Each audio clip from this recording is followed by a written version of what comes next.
Perdana Menteri Israel Benjamin Netanyahu menegaskan tak akan berhenti menggempur Hamas hingga meraih kemenangan.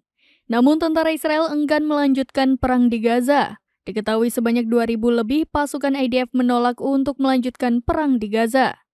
Keinginan ini jelas berbanding terbalik dengan visi Netanyahu untuk terus menggempur Gaza.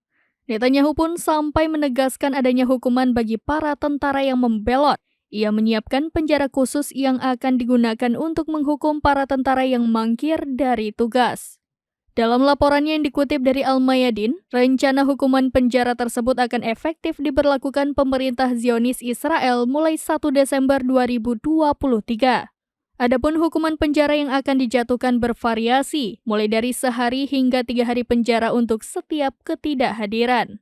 Sebagai informasi, pasca Perdana Menteri Netanyahu melontarkan deklarasi perang terhadap Hamas, setidaknya Israel telah mobilisasi 300.000 tentara cadangan ke wilayah Gaza.